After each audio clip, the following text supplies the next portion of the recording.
Good evening, I'm Peyton Inge, and I'm running for House District 65, and I wanted to share with you about my recent trip to the Texas border.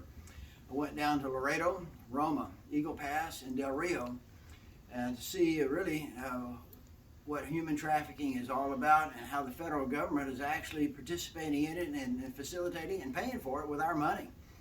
And one of the first things I saw, we've all heard so much about, we're building this border wall and it's going to make us safer and we're controlling the border. And what I saw is a wall full of holes and really seemingly more intended to simply funnel people to the collection points where the federal agents gather and process these people and then disperse them across the U.S.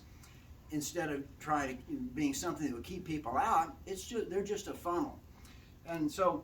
And one example, I believe, was Eagle Pass, where I got there and just arrived. A group of people were wet, and I was sitting on the side of the shore, and we're in their initial process of being processed by the federal agents. And so I walked down to the water's edge and was looking and picked up in the water a Venezuelan passport for one of the men in the group. And then I found another government-issued ID for one of the women, and I tried to give it to the border agents, and I was told, go throw it in the trash. They didn't want it because most of these people come across with another form of issued ID, and they claim it's from the Mexican government. We don't know whether they're authentic or not, but that's what it appears to be, and that's what the federal agents are relying upon. Plus, most of these people have a piece of paper that either has an address where they want to go, or they'll have a phone number that's supposed to be contacted so someone can come and pick them up. So it was really really a horrific thing to see in reality when you watch it and you begin to understand what's really going on. So they process these people by first they go through their luggage, whatever's really made it across the river, and they look for contraband and they tag it and they separate it, and then they ship these people off to a local processing place, they call it, where they'll be, if someone has an indication of sickness and an observable problem, they will then test them. Otherwise, there is no testing done whatsoever. The volume is too great. They don't care. They're just going to be assumed they're okay, and off they go.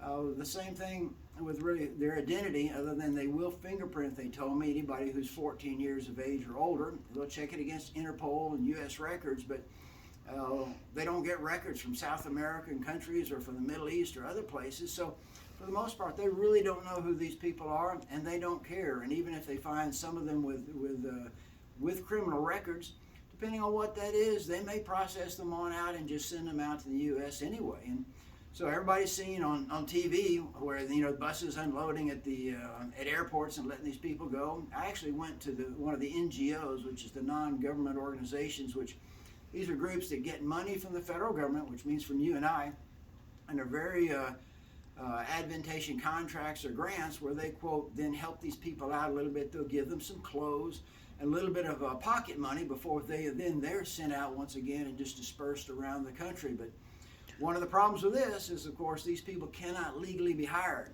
That means that once the money runs out, they either have to take very cash-paying, low-paying jobs under the radar, or they have to resort to crime. But one of the reasons, or I guess some of the reasons that some states and people want this to go on, you've all heard our representatives say, well, these people will do the work that others won't and for less. Well, they're really just trying to, I think, to replace, in effect, the old slave labor that they lost back in the 1800s.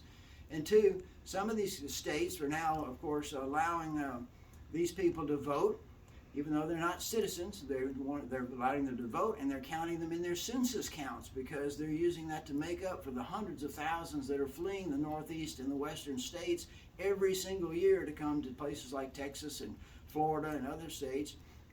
But that's what they're doing with this. They're trying to maintain their Senate seats by improper, illegal residents.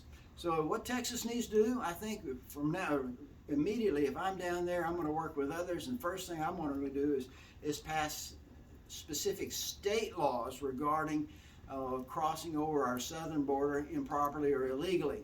And those should be mandatory fines and mandatory jail sentences, as well as the same thing would apply to anyone encouraging that kind of behavior, but it's illegal behavior, and so we ought to be able to go after anyone who's encouraging it. The second thing we ought to do is we need to remove the federal agents from these massive these places where these mass crossovers are taking place, and restrict them solely to the recognized border crossings for our commercial traffic.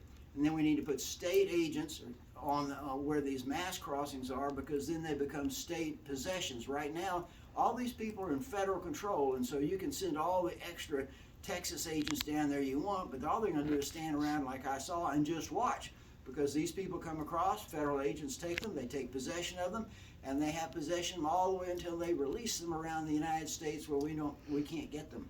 So that's the first thing we need to do, is get the border agents off the main collection points.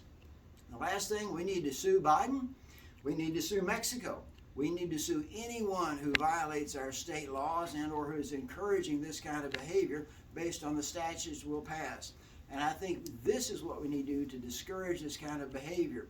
That is the only way we stop, and the only merciful thing you can do, because these people, the stories I heard from the agents, from pastors down there ministering to people and hearing the abuse that's going on to these people and what's happening to them as they're being brought here and before they cross. And the most humane thing we can do is first stop this process. So I'm asking you to vote for me, Peyton Inge, for Texas House 65. Thank you. Good evening.